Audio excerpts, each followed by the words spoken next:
오신 의왕우리 교회 성도님들을 주님의 이름으로 환영하고 축복합니다. 먼저 사도신경 하심으로 12월 17일 새벽 예배를 시작하겠습니다.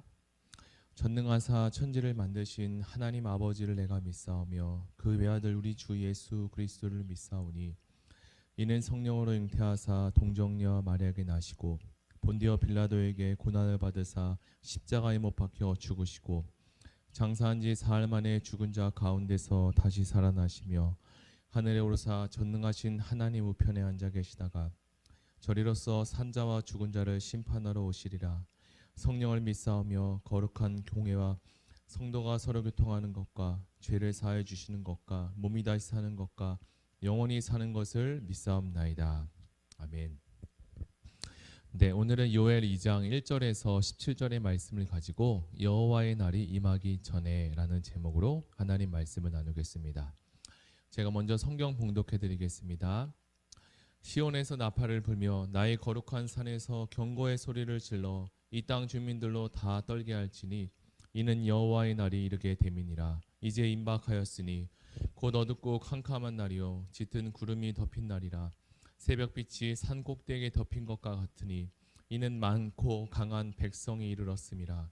이와 같은 날이 이와 같은 것이 옛날에도 없었고 이후에도 대대에 없으리로다. 불이 그들의 앞을 사르며 불꽃이 그들의 뒤를 태우니 그들의 예전의 땅은 에덴 동산 같았으나 그들의 나중 땅은 황폐한 들 같으니 그것을 피한 자가 없도다. 그의 모양은 말 같고 그 달리는 것은 기병 같으며 그들이 산 꼭대기에서 뛰는 소리는 병거 소리와 같고 불꽃이 건불을 사르는 소리와 같으며 강한 군사가 줄을 버리고 싸우는 것 같으니 그 앞에서 백성들은 질리고 무리의 낯빛이 하얘졌도다. 그들이 용사같이 달리며 무사같이 성을 기어오르며 각기 자기의 길로 나아가되 그 줄을 이탈하지 아니하며 피차에 부딪히지 아니하고 각기 자기의 길로 나아가며 무기를 돌파하고 나아가나 상하지 아니하며 성중에 뛰어 들어가며 성 위에 달리며 집에 기어오르며 도둑같이 창으로 들어가니 그 앞에서 땅이 진동하며 하늘이 떨며 해와 달이 캄캄하며 별들이 빛을 거두도다.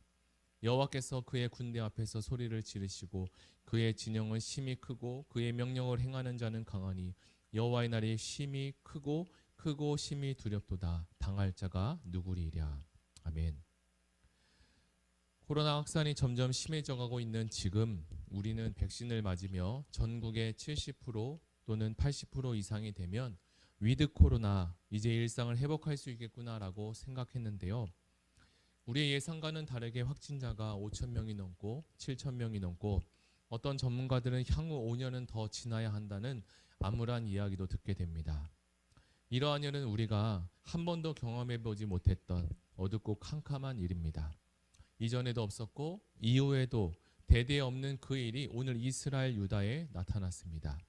이제 요엘서 2장의 말씀을 한번 살펴보겠습니다. 요엘 2장의 주제는 단연 여호와의 날입니다. 1장의 메뚜기 재앙은 마지막 날의 파멸을 가져오는 두려운 군대로 변하게 됩니다. 여호와의 날은 유례없는 큰 변혁을 가져올 것입니다. 이 종말의 군대가 출현하게 되면 지구적 질서의 큰 동요가 일어날 것이기 때문입니다. 우리가 읽었던 요엘서 2장 12절부터 17절에서는 선지자는 이스라엘 공동체에 대해서 회개를 촉구하고 있습니다. 그래서 이렇게 이야기하죠. 너희는 옷을 찢지 말고 마음을 찢으라 라고 말합니다. 이곳에 돌아오라는 촉구는 호세아에게서도 들었고 말라기에서도 계속적으로 이야기되고 있습니다. 여호와의 심판이 시작되면 백성들은 더 이상 선택할 여지가 없습니다.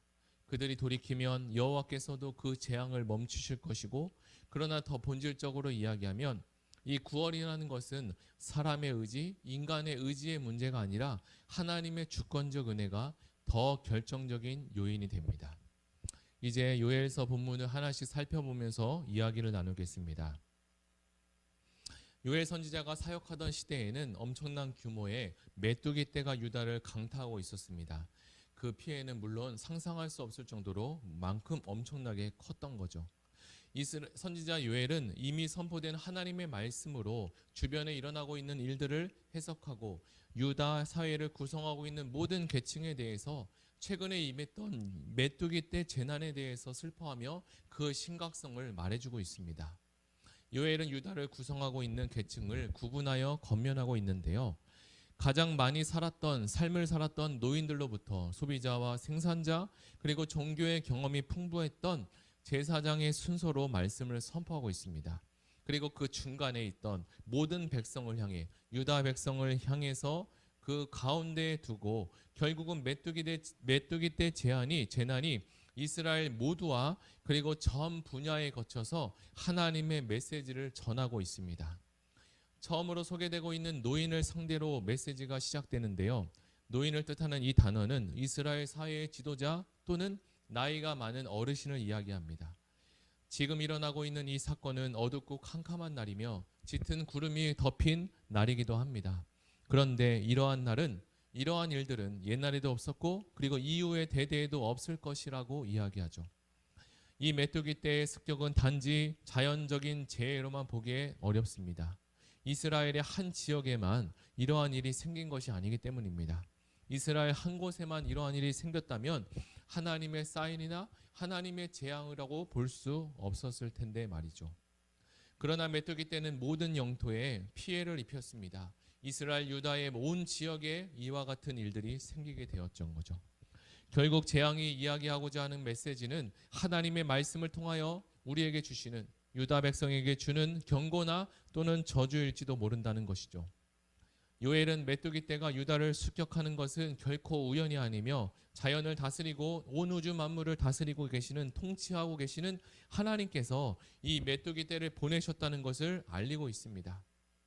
그리고 이 상황에서 우리에게 필요한 것은 회개하고 그리고 무릎을 꿇는 것이라고 이야기합니다. 다시 한번 하나님 앞에 손을 들고 나아오는 것이죠.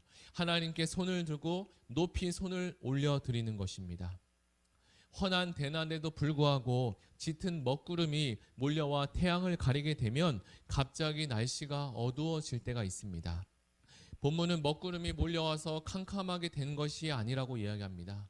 그것은 바로 메뚜기 떼가 온 하늘을 뒤흔러서 몰려와서 태양을 가려서 그렇게 될 것이라고 말씀하고 있습니다. 그러니까 이 메뚜기 떼가 한두 마리가 아니라 엄청난 메뚜기 떼가 이곳으로 몰려온다는 것입니다.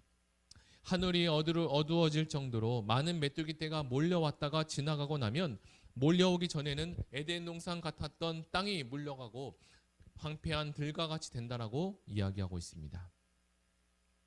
우리의 인생에도 이와 같은 일들을 겪을 때가 있습니다.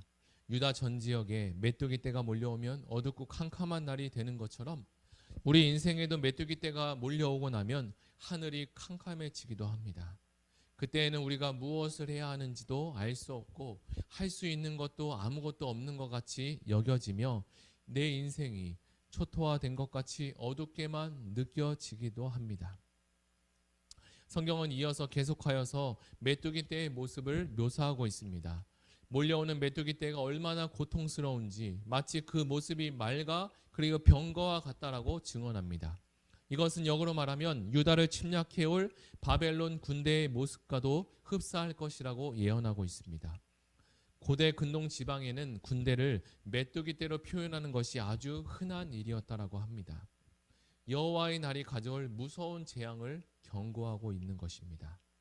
어두움과 구름은 성경에서 종종 우리에게 죽음과 두려움 또는 심판을 상징합니다. 여기서 마찬가지로 구체적으로 하나님께서 보내시는 재앙 또는 하나님의 심판을 상징하고 있습니다. 이렇게 설명된 메뚜기 떼 재앙의 묘사는 어디서 많이 본 듯한 출애굽기 10장의 모습을 우리에게 생각나게 합니다. 출애굽기 10장에서 메뚜기 재앙과 이어지는 그 다음에 흑암의 재앙이 애굽 온 땅을 덮는 것을 말입니다. 애굽에 대한 하나님의 심판이 진행되고 있다는 것을 말하고 있습니다. 요엘은 이러한 이미지를 통해 하나님과 언약을 지키지 못했던 이스라엘, 유다에 대해서 하나님의 진노와 그리고 심판을 정확하게 선포하고 있습니다. 2장 7절에서 9절에서는 군대가 가혹하여 사정없이 진군한다라고 말합니다. 갑자기 사방에서 인정사정 없이 달려드는 모양입니다.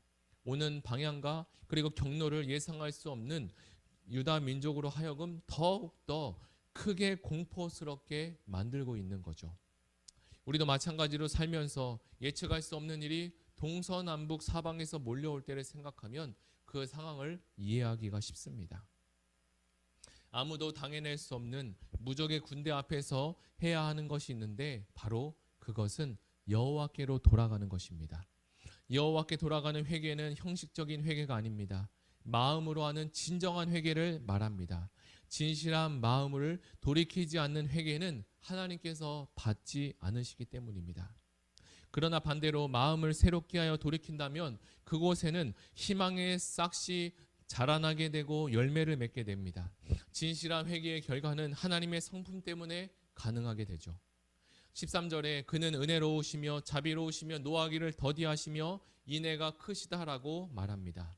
하나님은 이스라엘 백성의 회복을 진정으로 원하셨고 진심으로 바라고 계심을 알 수 있습니다. 여기에는 어느 계층도 예외 없이 모두가 하나님의 부르심을 받고 돌아오게 되는 것입니다.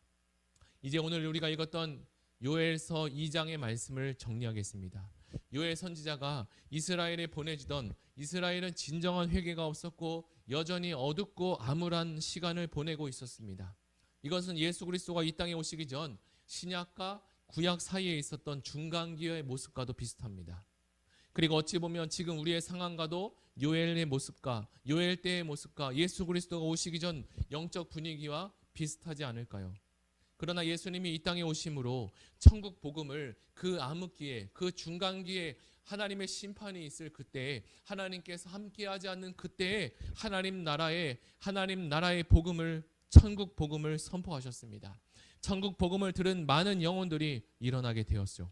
자신의 죄를 모르는 우매한 백성들이 하나님 나라의 복음을 듣고 회개하며 하나님께로 나아오기 시작했습니다.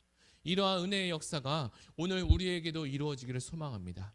우리 이 시간 다 같이 기도할 때 들은 말씀을 생각하며 요엘에게 주었던 여호와의 날이 우리의 날이 되지 않게 하시고 여호와의 날이 심판의 날이 아니라 하나님의 구원의 날이 되게 해달라고 우리 다 같이 기도하며 나아가겠습니다. 이 시간 우리 다 같이 두 손을 모으고 이 시간 다 같이 기도하며 나아가겠습니다. 사랑의 하나님 감사합니다. 요엘서 2장의 말씀을 통하여서 오늘 우리가 하나님의 심판 메뚜기 때의 재앙을 통해서 출애굽기 10장의 말씀을 또 생각나게 하시고 유다 백성에게 하나님 어르신으로부터 노인으로부터 하나님 모든 계층마다 하나님의 심판이 임했다는 것을 우리에게 알려주셨습니다. 요엘 선지자가 있었던 그때에는 영적으로 암흑기였고 하나님을 멀리 떠나며 하나님께 돌이키지 않고 하나님 말씀 앞에 나아가지 않는 어리석은 일들을 보면서 하나님 자기가 어려웠던 시기였습니다. 하나님 그러나 그때와 마찬가지로 지금의 시대가 이 코로나 상황과 코로나 시대가 바로 이러한 때가 아닌가 우리가 생각하게 됩니다. 하나님 건강의 문제와 염려로 인해서 하나님께 참으로 예배하지 못하고 신령과 진정으로 드리지 못한 우리의 모습이 하나님이 생각나게 도와주시고 혹여나 그러한 모습들이 우리에게 있다면 하나님 회개하며 하나님께 나아갈 수 있는 은혜와 하나님 성령의 충만함을 회복하여 주시옵소서. 감사드리며 예수님의 이름으로 기도드립니다.